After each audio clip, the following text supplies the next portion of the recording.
can still smell him. Mark Nash, Michael Gross, the boss. My nigga, my brother. Let's get this done, Mike. We all love sports, right? Mike Gross, the boss. This is Mike on sports. He smoke competition, same time smoke a port. When it comes to debating, he's one of the greatest. Put him on the A-list over Kellerman and Bayless. If you missed the show, couldn't make it, just log on and click the playlist. That boy always working, not to be played with. Hit subscribe and the bell for the latest. Mike Gross, the boss. Mike on sports. Right there from first bell, tip up and coin toss. Mike Gross, the boss. Mike on sports. He call it how he see it. Either you won or you lost. Big games, big fights, rolling dubs up. You like the content, hater? Click the thumbs up. Cashapp, super chat, go all in. But do your research first before you call in.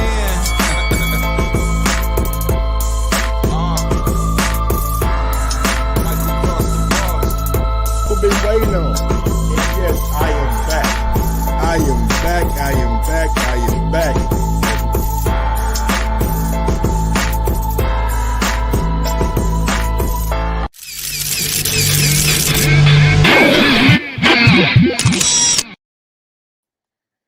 So my man just texted me back like, hey man, I was in church.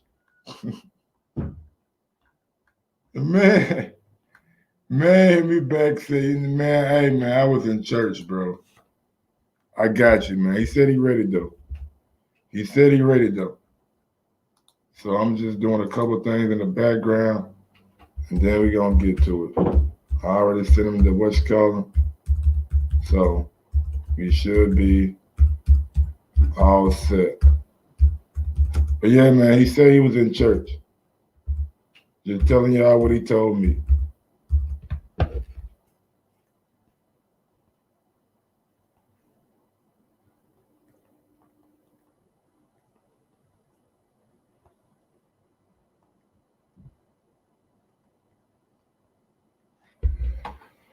So, yeah, man. So I ended that stream. Cat to come back with another one. Y'all know how it is, man. So I'm literally doing shit in the background, trying to get everything back in order.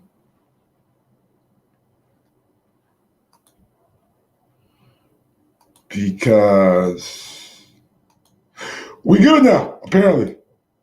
Apparently everything all ball now.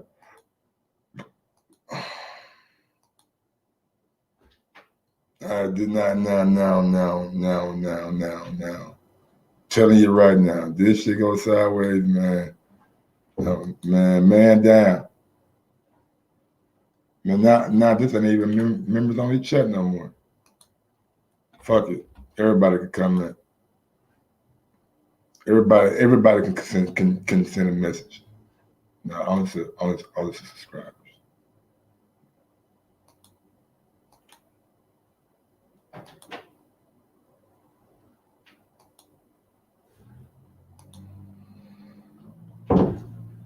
Everybody can send a message now, man. So now we just we back to the waiting game. We back to the waiting game.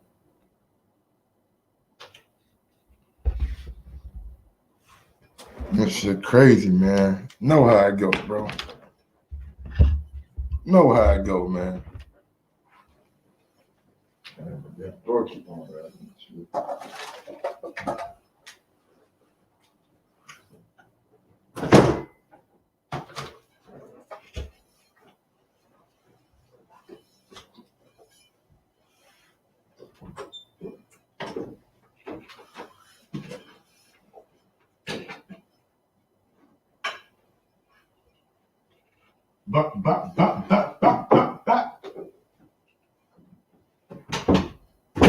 I shouldn't have went live until he popped on. What happened? Egg rolls. What's good? No, man, some shit happened, man. I had to reassemble the stream. And now we just waiting again. Man. Like, what are we doing? Hey, man, you told me you ready. Like, what's going on? Like, like, I don't understand. Like, what's going on, CJ Robinson? Waiting on Bo Mac to hop on this damn link. I'm sorry, we waiting on. I need to put my goddamn lint roller. Cause I'm goddamn lint on me and shit. That's what I need to be looking for. Goddamn lint roller.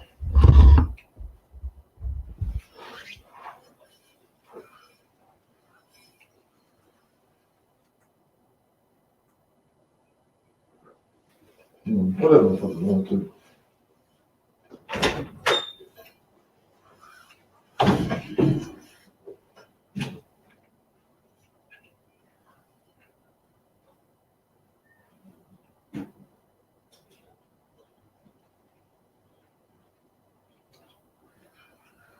Oh no, not yet.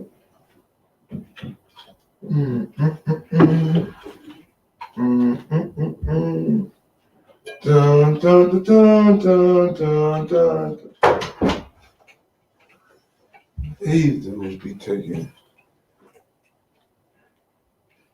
What's up, Red? I don't know what that means, man. Red speaks. Mike, I don't know what that means. Man, we on the damn clock like a motherfucker. I feel like damn a football team making a draft pick. He on the clock.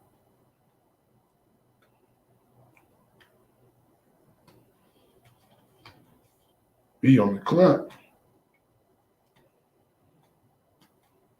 Hey, come on, bro. Let's get this shit going so I can knock out this interview. So I can watch my football. I know. Hallelujah, praise Jesus. I know you was at church.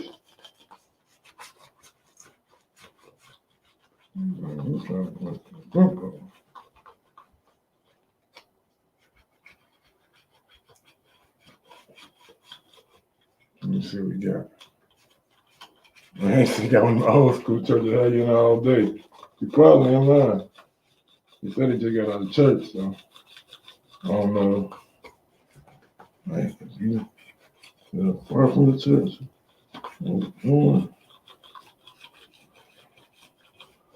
Oh, what's the business right now?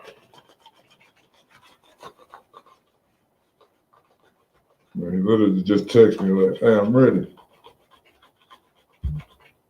Here we go right now.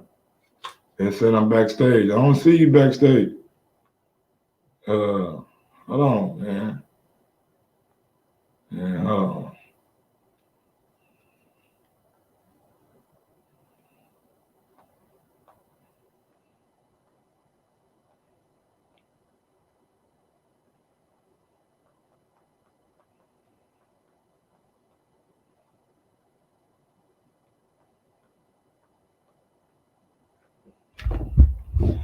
All right, my bad. All right, he about to hop on right now. About to hop on right now. Let's get this shit cracking. Let's get this shit cracking.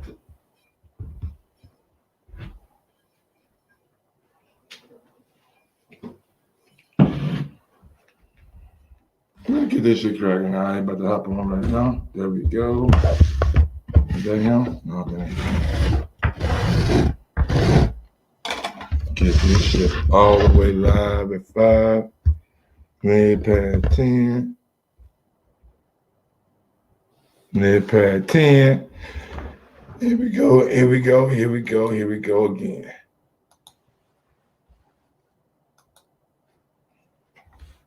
Turn my camera a little bit towards me.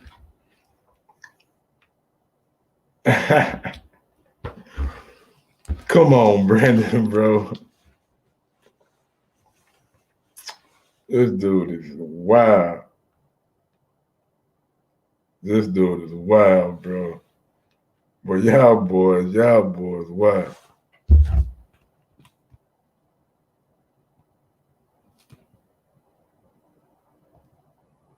Let me make sure that link works.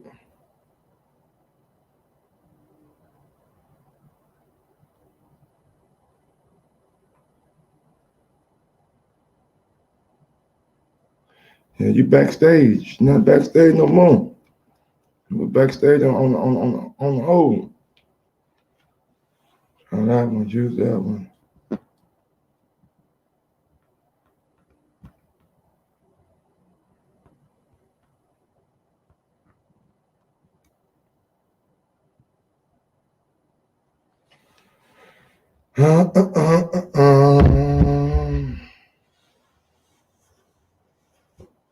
Man, he remind me like of the weed, man. I'm down the street. I'm coming around the corner. Nigga still be on the freeway.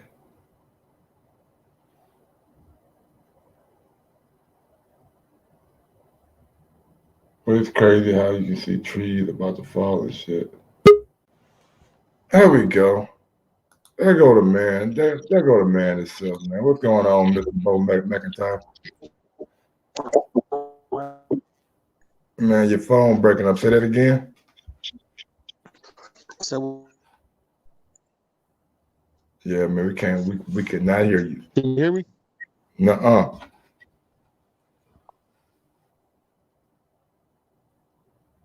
I got a phone number, man. Look. So you ain't got to do none of this connection stuff. I got a number, man, that you can just call into. I'm about to send it to you right now. Make it a lot easier. I can't hear you, man. You going in and out. I got a number for you, man. 317-220-6995. Call the number right there. Hold on. Call the number that I just sent you, and this can be a lot easier. So we ain't got to do like the camera and video stuff. We'll just do like a regular phone, all right, cool. phone interview.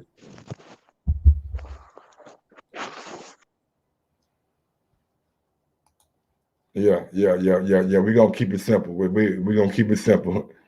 We gonna keep it simple, man. We're gonna do a regular phone interview, and we're gonna rock it like that. Call that number, and we gonna keep it going like that.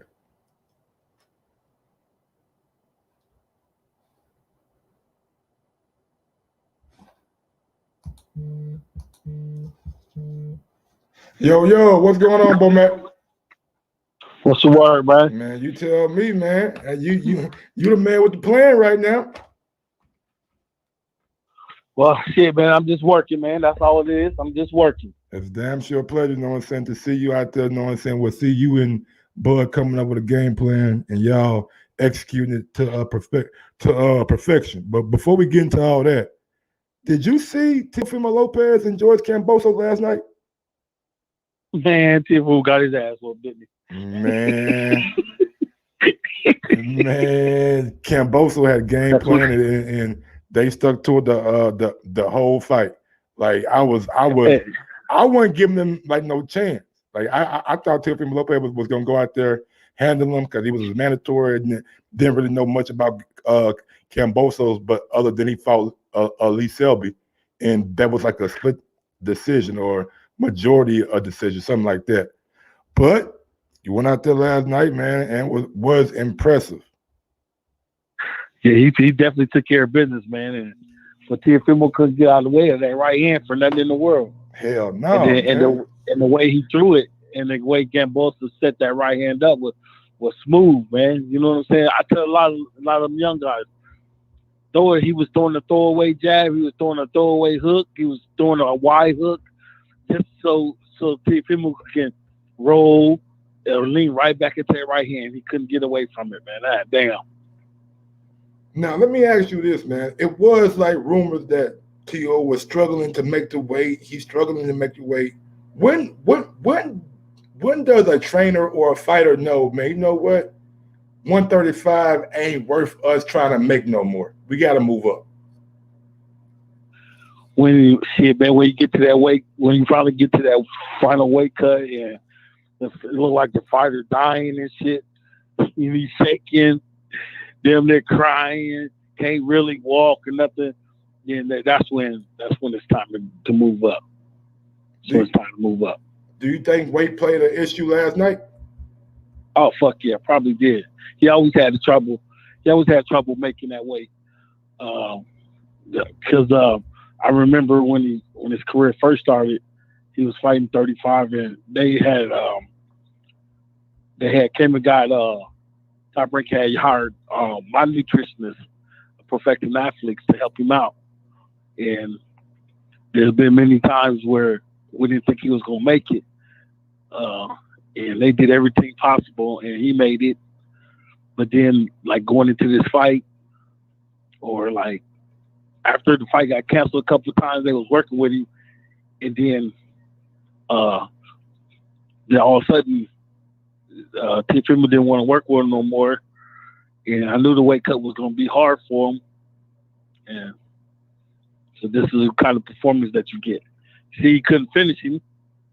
You know, the old TFM would have finished him off. Yeah. You know what I'm saying? Fatigue set in, man. What do you think should be next for Teofimo Lopez? I know the move is 140, but should he consider going into a Josh Taylor fight right away, or should he try to get some momentum behind him after a loss like that?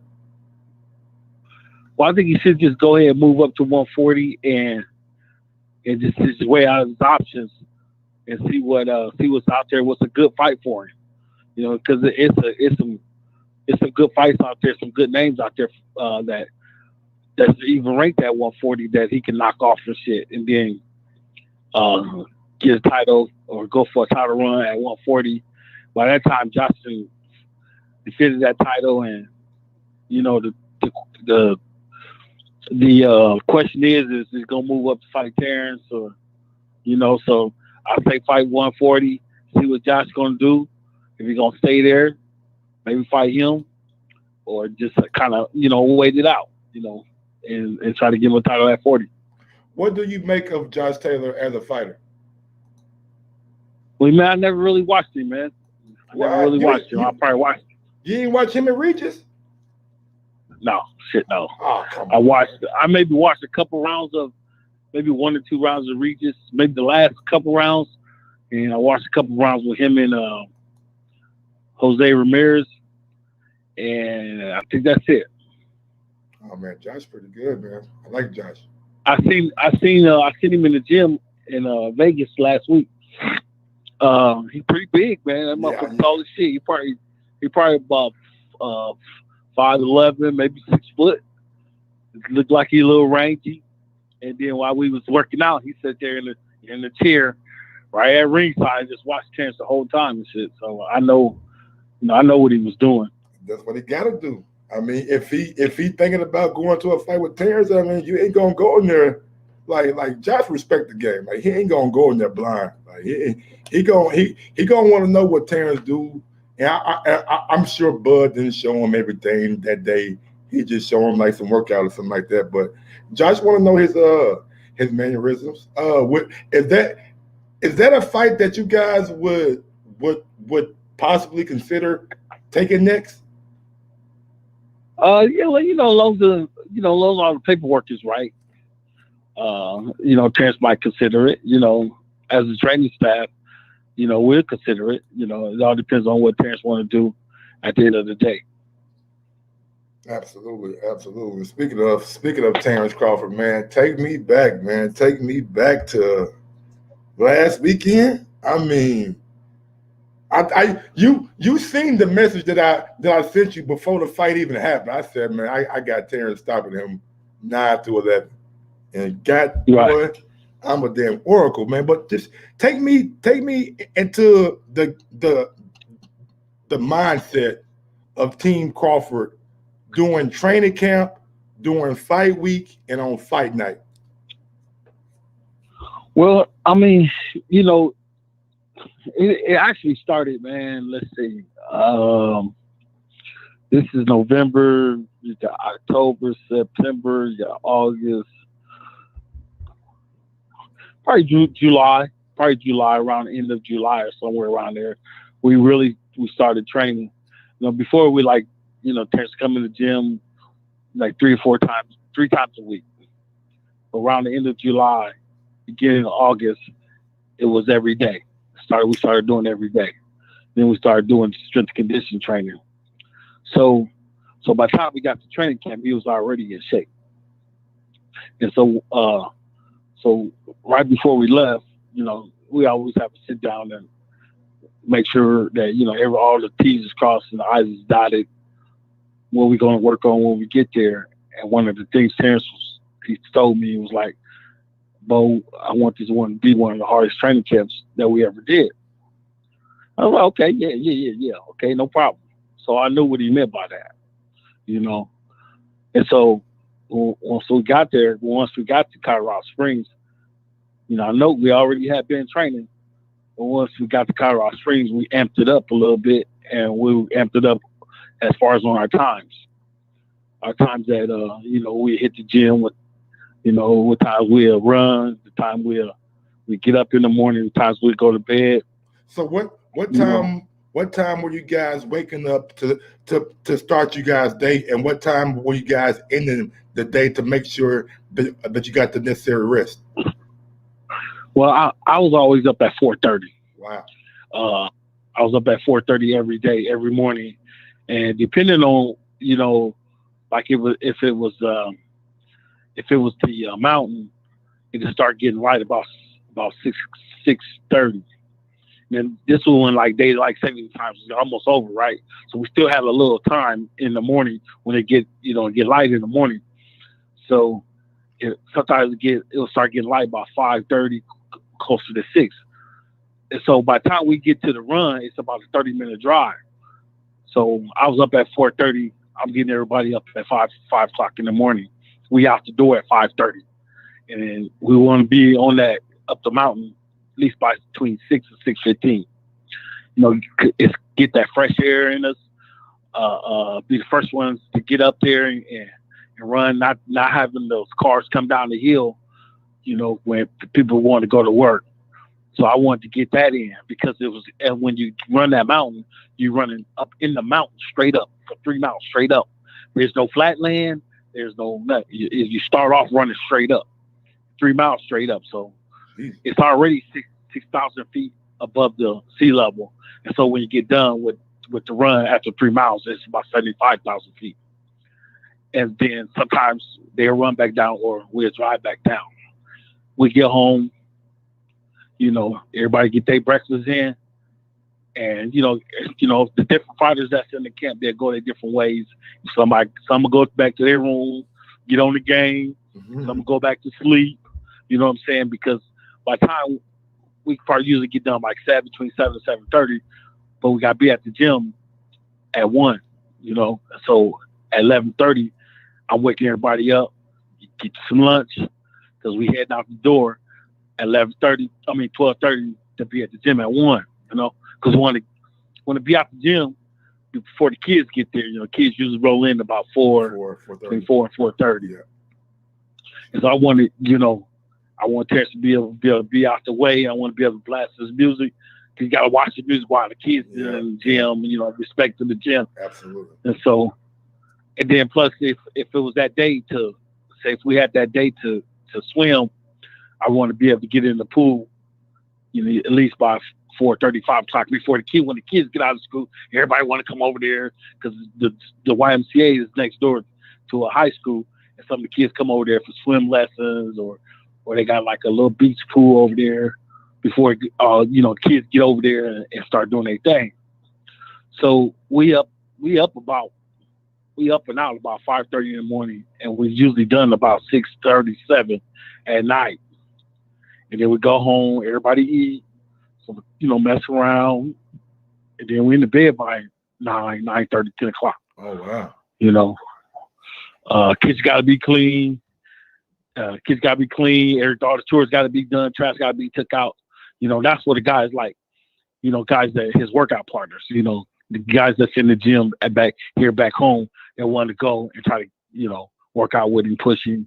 And I usually try to bring younger guys because they got them young legs. Mm-hmm. They fast to get up the mountains, and so Terence can engage himself about how fast he start, when he start, or when he catch them, how far up the mountain he keep catching them. So that's just a particular day.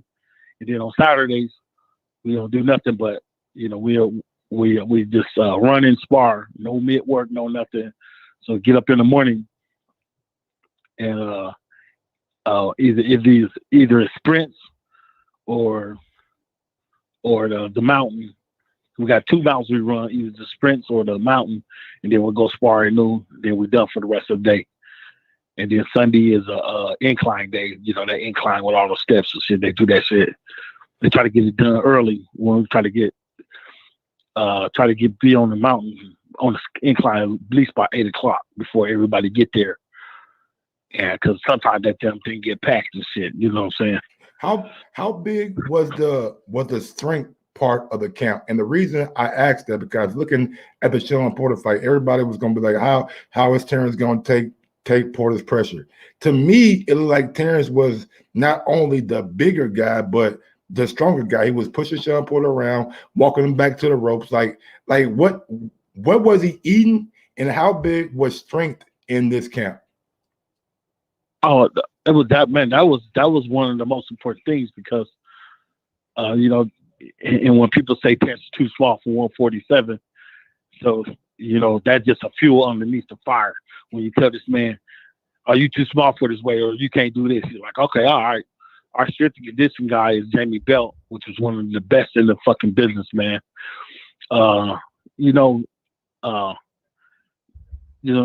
It fluctuates from, lifting weights into agility one day and then agility the this day, or lifting weights. So it goes back and forth, But as far as the workout goes, man, same thing.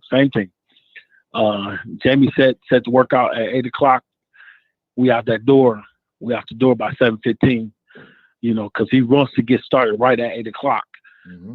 And because those workouts is usually an hour and a half, a nonstop. I'll talk about nonstop agility, weights, sled, everything. Just all you got to tell you like this. Just look at his body. Look how his body was built. Look, I mean, he was, and that just comes from strength condition, a lot of swimming, and a lot of lightweight, not a heavyweight. He don't do heavyweight. He do a lot of lightweight. Then he'll cut that and follow that by a lot of reps, so he won't lose the speed part. But he was strong as shit, man. Terence is strong as shit, man. I promise you that. Take me to round 10. Going into round 10, how did you think the scorecards was looking in your perspective? Well, I knew he was winning. I knew some of those rounds Terence gave away because we were in there playing around and shit, and just trying to tire Porter down and shit, let him throw all those meaningless punches and shit. The shit didn't have nothing on him. But I knew he was winning the round because the fight. I knew he was winning the fight because, mentally I engaged every round in my head. Okay, that round might have been a little close, mm-hmm. or yeah, we got that round. Great job. I needed another round just like that. If you can hear me in the corner, I will say shit like, "Good round, come out the same way." Pick your intensity up level, but going into the 10th round, there was chatter around the ring that he was losing, but that was on fucking Andre Ward's card, which doesn't mean shit. It don't mean shit. But then when the chatter was started, and it was like, what he behind? No, fuck that, he ain't behind. I'm telling myself, he ain't fucking behind. No, we beat the shit out this dude because mentally, physically, Terence was breaking this dude down with those body shots. And then going into the 10th round, you can hear me say, he's not jumping in much as like he was in the early rounds. So that means, those body shots and those clean shots was taking a toll on him. Had his hands so down I was too. like, yeah. So I was like, hey, press him. And then somebody on the outside, I think it was Shakur's like, you down. No, and Bub was like, what? And everybody thought it was me saying he was down. But I think Shakur was looking at the scorecards, the award thing, and was like, you down. And so when he got done, so he was like, man, they said I'm down. Well, pick it up then, man. Pick it up. So he just went out there and stopped him, man. You know what I'm saying? I knew the stoppage was going to come, but I knew it was going to come. It was just a matter of time because he was slowing down. And if you look at the way, man, you look at the way he was setting him up, it's the same fucking thing we work on in camp. And I didn't change anything about the instruction from that camp and when he was fought Diaz, Felix Diaz, because they got the same fucking style. You know what I'm saying? They got them little short ass turtle ass arms. And once you start getting hit with those body shots, your legs will stop going. They stop working fast as they was in the first and second, third round. Your fans ain't as fast. And so Terence can see that shit. But you got to be in a position to where you can be able to counter that because you're going to run right into it. Now, if you look, I will always tell Terence in camp before he got in the ring, keep in the southpaw position, keep that lead foot on the outside. You don't got to step to him because he going to cut the distance in half anyway because he's going to go to lunging. All you got to do is stay on the side. Just keep that foot on the side. He gonna run right into that left uppercut, the left around or the straight left. Every single time. You can close your eyes. Remember Kenny Porter said, "Oh, it's not a science. There's not a science to it. It is a science to it, brother." So that's why that's the way I did it. I mean, that's the way we set it up because I knew how it was gonna play out, man. It's just real one-on-one boxing. It's simple. It's real simple. The way you position yourself and get him to run into the left hand. You know what I'm saying? Not force him into the left hand. Just get him to run into it. At any point in that fight, did you get any kind of inclination that Sean Porter had hurt Terence Crawford? No. Because every round, you're good. How you feel? You good? I'm good. Cause I'm gonna ask him and shit. He'll tell me too. You know what I'm saying? So no, I didn't. No, hell no. The dude that we used, man, we used this dude named Cato something out of the Bay Area. He was 8-0, and man, he come from Andre Ward's gym when he was training over there or something. Man, that dude implemented Porter to the fucking T. Oh, really? I mean, straight to the T. Then I had, you know who else I had in camp was that dude that fought Benavidez. Now he got that foot movement like Porter got that bounce back and forth. And I used Sam Tech. Sam Tech is out of Philly. Well, both those guys out of Philly. What is that dude's name? Just fought Benavidez. Man, I gotta look his name up. I use him for the foot movement, and I use Sam Tech because Sam Tech is small and can go real wide just like Porter does, and he implemented Porter to the T. But once Francisco Torres. No, not that dude. I'm talking about the not David, the one David fought. Oh, you talking about Tyrone Davis? Yeah, Tyrone Davis. Davis was with us. Y'all was sparring big boys. Yeah, fuck yeah. Hell yeah. And when I was nervous, I was like, damn, this motherfucker kind of big. But I was talking to Breadman. Breadman like, oh yeah, he only like 160 or something, like 162. I was like, yeah, sit him down. Man, that nigga walked in the gym.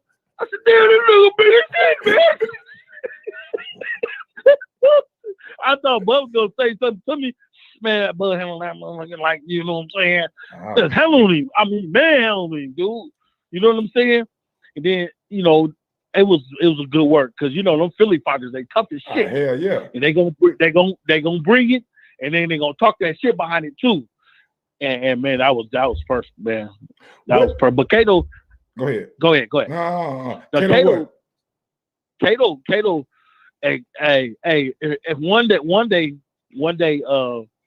somebody put it out there, put a picture of Cato up next to Sean Porter, and man, fucking coach, man, they're killing us, man. But they put the picture up with Cato and Sean Porter next to each other and was like, y'all wonder why he's in Bud's camp. The exact, man. They had the same size. But Cato was a little bigger because Cato like fight at 54. So he was thicker and a little bit more muscular and definitely stronger. And man, that was perfect, man. That was fucking perfect. What did you make of Kenny Porter stopping the fight? I mean, he was looking out for his son, dog. He was looking out for his son. And I'll tell you this. One thing Sean said that he hit it right on the tee. He said, my dad stopped the fight at the right time because he knew what was on the other side of that ring I was about to face. You could see the venom in Terence's eyes. And so, because Terence he told me, he's like, man, I was finna go decapitate this motherfucker, man. So I was like, okay, well, thank God Kenny threw in that towel. Because I was about to go get him. So what you make of all the fans, all the critics, all the writers saying, man, that was a bad stoppage? Man, you know what? Listen, it's never some stoppages is bad as referees stop. But them man looking out for his son, man. And that's his son. You gotta think about Kenny Porter lost his son already in the past. So that could have been weighing on his heart. Or he just being careful, man. If I had a son in there and I don't want to see my son go out, I probably would have did the same thing, man. If that was Terence in that situation last Saturday night, would you have thrown in the towel? No, because I know how Terence is, man. Okay. I know how Terence is. I know how Terence is. If Terence doesn't react the way that he supposed to act after, say, he got hurt or something or got dropped or something, then I might step up or tell him what's name to throw in the towel. But we ain't been in that situation before, and I cross my fingers and hope to God that we never do get in that situation. But that's that man's son, and he gonna look out for his son. And it's more than just a fighter. That's the fighter right there. Absolutely. What did you make about Sean Porter retiring? I don't know, man. It might probably was already stuck in his head anyway. For him to say it that fast. Mm-hmm. For him just to say it that fast right off for a loss. Because he had said something in an interview the day after, and he was like, man, after a while you kind of get tired going through camps. You got to make sacrifices for your family. You got to make sacrifice here. Then you got to lose that weight. So, and he might have made that decision in his head, and then it might have been by getting stopped. It might have just enhanced that decision just a little bit more because. Man, motherfucker ain't never handled me like this, so it's probably time for me to be done. Now, do you think that with Kenny Porter, with what happened with him throwing in the towel and Sean Porter retiring, that took away from Terence Crawford's victory? I'm just giving you my personal opinion about it. Like, I felt like after the fight, people were more talking about Sean Porter's career, how he was a damn good fighter, Kenny Porter throwing the towel, then they were given appreciation to what Terence Crawford just did that no other welterweight that Sean Porter been in the ring with has done to him. Well, I mean, people always gonna say something, man. So. And we knew that going into the fight, if we stopped him or if we beat him, they gonna say Sean Porter this or Sean Porter that, and okay, so Kenny Porter stopped him. So that's just on top of what they already was going to say, Now, if Kenny Porter wouldn't have stopped the fight, Terence probably would really hurt that dude. You know what I'm saying? But thank God he did stop the fight. But for the people, for the backlash that we're getting from that's not nothing new to us, man, because it's been going through that damn near his whole career. You know, it's always been excuses about his win or discrediting his win, and or even like when they always say, "Oh, this is the toughest fight," then he make him look ordinary, and then okay, well he did do, or they wasn't this or they wasn't that. You know what I'm saying? So, I mean, I'm a cold shoulder to all that shit. To be honest with you, dog. Hey man, I ain't got no problem with that, bro. I respect it. It's always they. To me, they want Terence to do more. Speaking of doing more, Earl Spence did the most last Saturday night when he seen the knockout. He exit stage left pretty fast. Did you see the video? And if you did, what was your reaction to it? Well, you know what? After the fight, I was looking for him because I heard he was there. So I was walking back and forth across the ring looking You for him. weren't looking for him, Bo Mac. Hold on, man. I swear to God, because You were I was looking going. for I him? was going. Yeah, I was looking for him because you know what I was going to do? I was going to point him out. Hey, don't let this motherfucker come in the ring, man.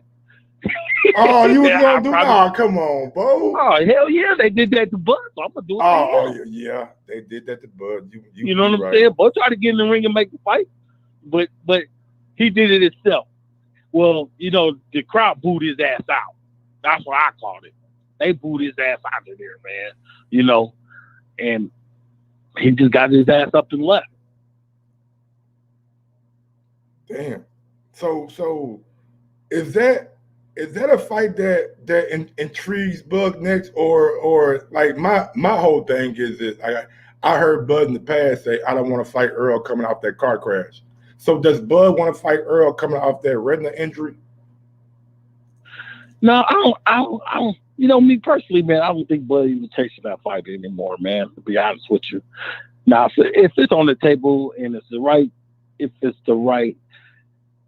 everything is in the right paperwork is done and all the stars line up. I don't know. He might consider it, but he'd always just told me like for the last couple months, man, fuck that fight, man. You know, and then he told the world that too. Man, fuck that fight. I'm not chasing that dude no more. You know, it's always something. When it's come time to fight me, it's always something. So I think he probably just want to push on. Looking at the landscape, we heard what he said last Saturday night in the post-fight press conference. No one said Top Rank couldn't give me the fight, so how they gonna give me the fights when I'm not with him. So, and we seen Eddie Hearn come out in the public say, "Hey man, I ain't got nothing for Bud. I probably won't be offering him a contract." What is the most logical next step for Terence Crawford? Well, just just get back to the drawing board and see what's out there. What's a good fight to be made? Either go after if Josh Taylor want to come move up and fight. If Ugas wants to unify titles. Ugas busy. You know. Yeah, I mean after his fight, you know what I'm saying? After his fight. So he got two fights. He got a fight Stanionis, then he got a fight Boutier. Oh shit, I didn't know that shit. Yeah. WBA had a little tournament. Boutier beat Delorme. Beat Jamal James, put pause on him. And oh yeah, I seen that fight. Yeah, he put pause on that man. Man, that boy tough, man. Yeah, he tough. Yeah, he tough. Tough as shit. Does Bud have a mandatory like anytime soon? Or no. Sean Porter wasn't mandatory. No, that was a mandatory. I'm tripping. That was the mandatory. So we got an option. We got option next. So I don't know. We just right now, I see him every day, at the gym. See, and he ain't said nothing to me, and we ain't talked about it. I'm sure after the next couple weeks or something, we'll sit down and try to see the landscape and see where we're gonna go from there. How about Keith Thurman? How y'all feel about Keith Thurman? He said he'll fight Keith Thurman, man. He said he been wanting to fight Keith Thurman. So if the fight can be made, and everything is like I always say, the paperwork is good. Let's go. So does that mean Bud has to do a one-off with PBC, or do you guys look to maybe Top Rank to try to bring that fight back to ESPN? Because I know you guys got a good partnership with ESPN. You know what I'm saying? More so than probably Top Rank. Well, it's like this. It's like we just got to sit down with those guys over at PBC or the ones who promote Keith Thurman, if that's GBT or whatever that guy's name is, over there, and yes, we do got a good relationship with ESPN, and they do want to continue to work with us. So, once we can get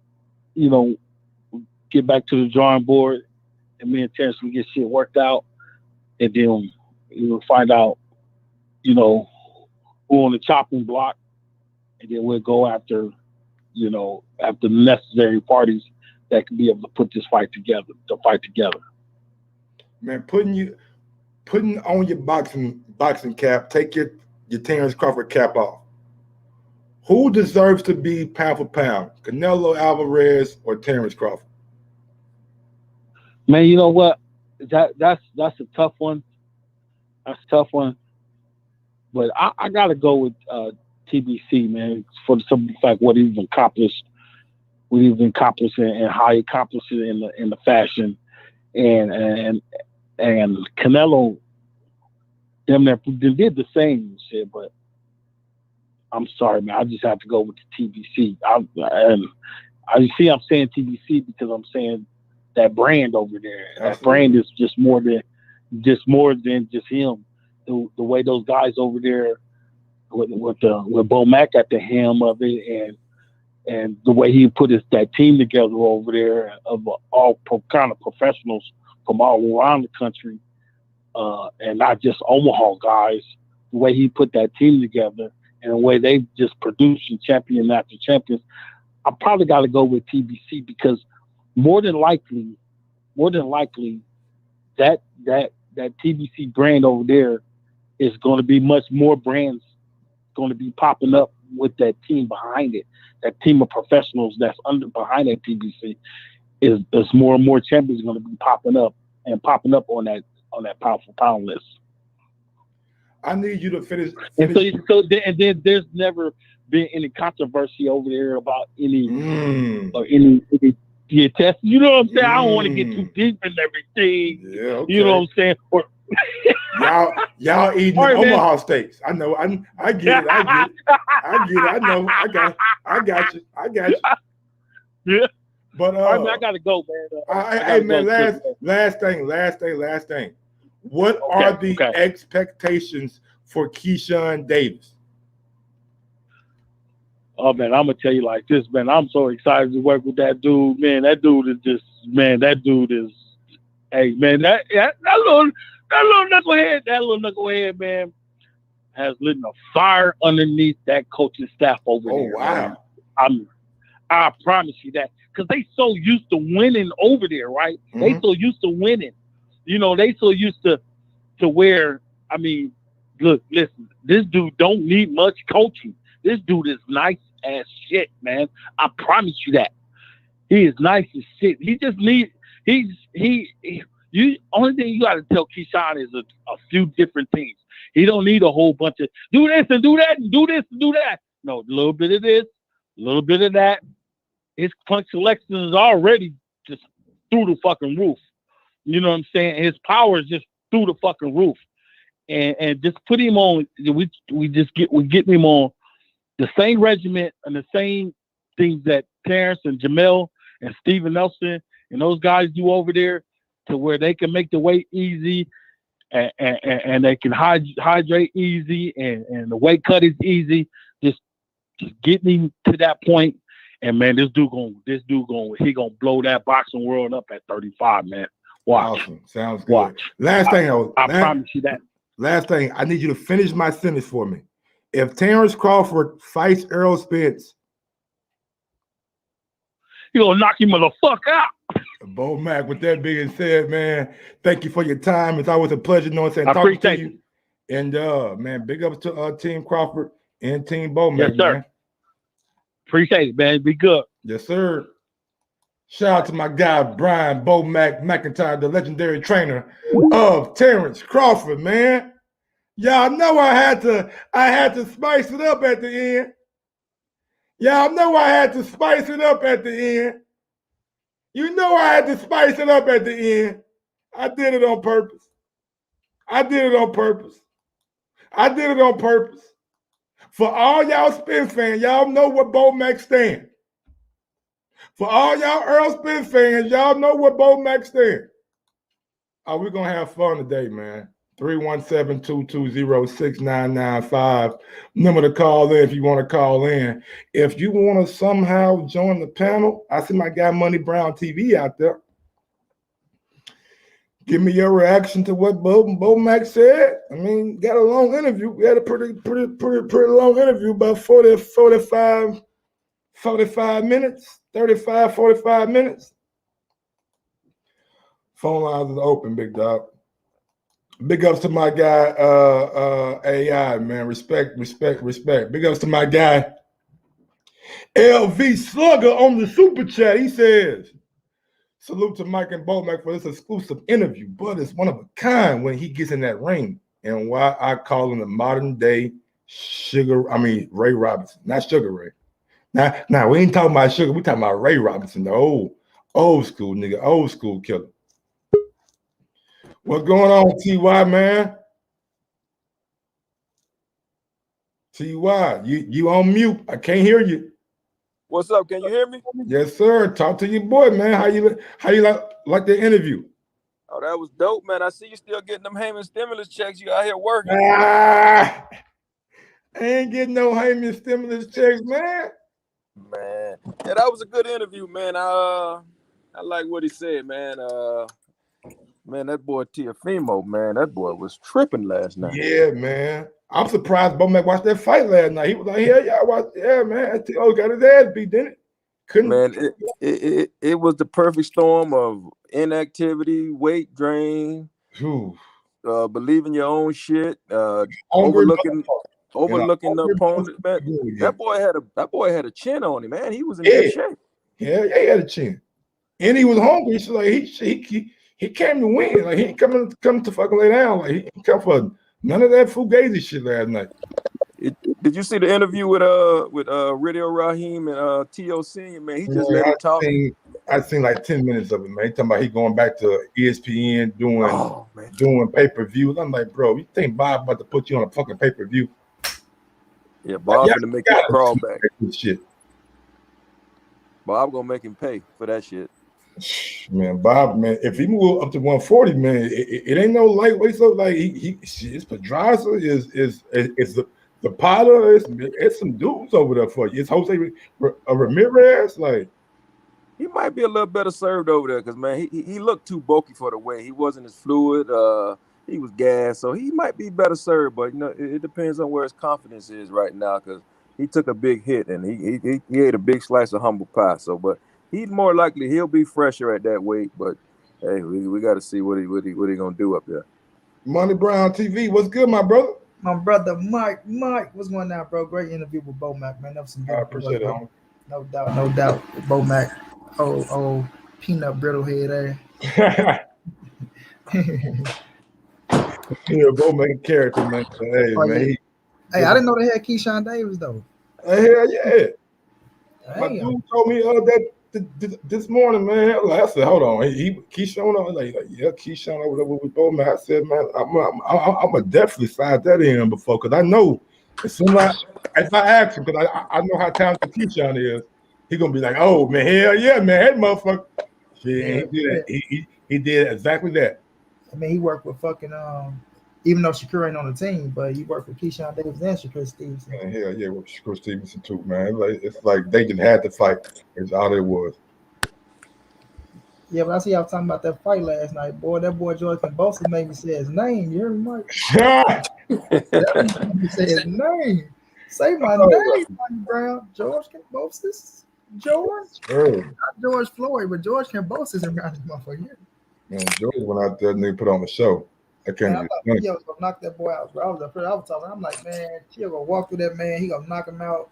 Man, that man went out beat T.O. ass, man. Man, we all saying that shit, man. Like, man, I seen dude fight Lee Selby, and I wasn't impressed against Lee Selby. Me too.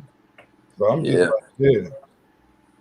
Let me ask y'all a question. What y'all think that does to the 135 division? What you think that does for Luma, since he ain't gonna really get that rematch? You think Bob go ahead and make the Shakur Luma fight, or he go ahead and push Shakur in there with Bachel and let, because they already talking about Navarrete and Valdez mixing it up in an all Mexican showdown. Man, I don't know what the hell. Yeah, that's just shit. Kambosos talking about, like, Luke talking about, nigga, they looking for the money. So shit, he might end up fighting Javante. Man, Javante, he said that for anything. He said something about Devin. Yeah, but Luke did a fight interview like, man, Devin ain't did no pay-per-views. Yeah, right. We looking for money right now. Like, he talking about DAZN got the bag over there. DAZN will pay for that. Yeah. I mean, Eddie might go in his bag for Devin. He might put the bread out there for Devin. You know what I'm saying? It's a long shot, but right. Yeah, you know, it's more money with Tank though. That's exactly. Tank, like they know they gonna go to DAZN, or they gonna bring the fight to PBC pay-per-view. No, Kambosos ain't tied down nobody. Like Luke ain't got no deal with Tank them with Showtime, not PBC. Yeah, you know what I'm saying. So where the fight gonna be at? Who gonna pay for the fight? Is what I'm asking. Oh, you know, Floyd can make shit happen with Showtime. They're more than likely, even though Kambosos he got them. But what if they talk about Australia or some shit? I don't know if it'll happen, but that shit'll be crazy. Yeah, because they say they could feel. Oh, go ahead, Mike. Go ahead. And I mean, if Tank go to Australia, I don't see Kambosos being Tank. I don't give a fuck if it's Australia, New Zealand. Don't matter to me.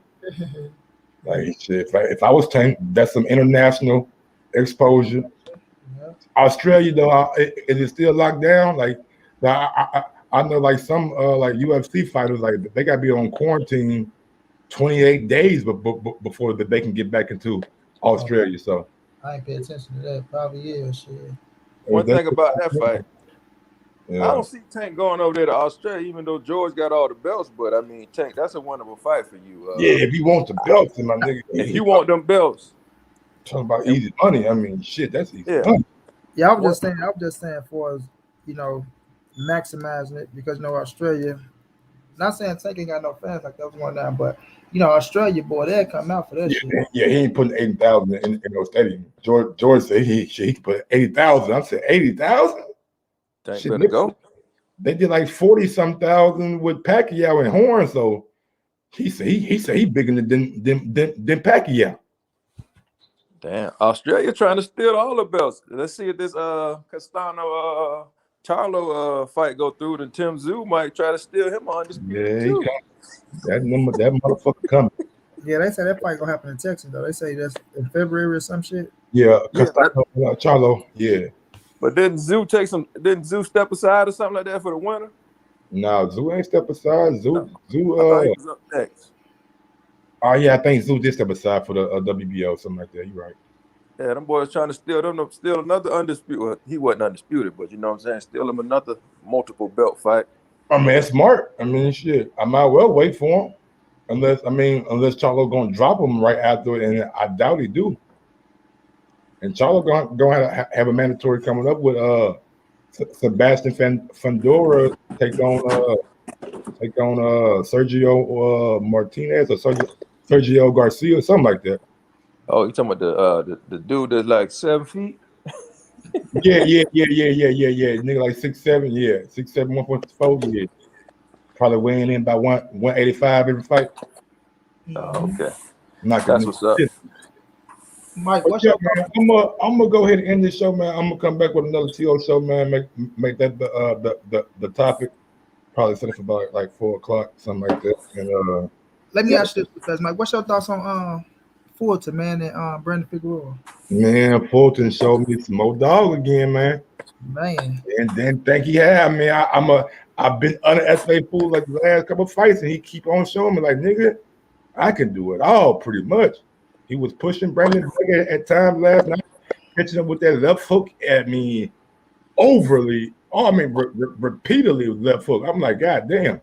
uppercut repeatedly. Like, even though Figueroa was like walking through him, dog, them shots score points. You know what I'm saying? If your head going like this 3-4 times around. Yeah, that was a hard fight to score. He was picking Brandon off coming in at mid range, and Brandon was giving up his height too goddamn much and reach. Now Brandon has some good moments going to the body, digging to that body, but I think Cool Boy Steph had better moments and more frequent moments in those rounds, and that's why he won those rounds. I didn't think it was robbery. I didn't think it was nothing like that. I thought the right man won. Yeah, a close fight can never be a robbery. That's what I'm trying to tell people. Man. Yeah. Brandon was throwing a lot of wanging punches. You know what I'm saying? Like Steph had to clean the shots, like y'all said. I saw the cleanup shots at mid range. You know, as Brandon was coming in, so I kind of favored him. But yeah, Brandon, he did a lot of shit that Sean Porter was doing, just smothering his work, and the shit was just ugly. And all them niggas now. That's how y'all fighting. That's how y'all fighting. Y'all better not fight like that when fucking the monster come to the division. When that little motherfucker come from 118 to 122, y'all can't be fighting like that, man.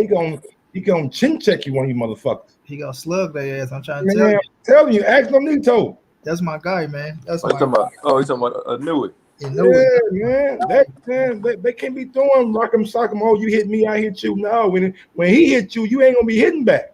That motherfucker coming right down the middle on your ass too. You doing all that wild shit. That motherfucker go 1-2, you walk, boom, and you done. That's right. Mean, man. I like shit. I'm gone, fellas, man. I'm about to watch some football, man. Man, I'm over losing like nothing. Man, I'm about to watch my damn About to watch my round. Who you going for, Mike? What's your squad, Mike? Man, I ain't got a squad, honestly, bro. I just like football, man. I play Madden, so I'll be fucking with Tom Brady and shit. So Yeah, I've watched them niggas, man. But stop fucking with Tom, man.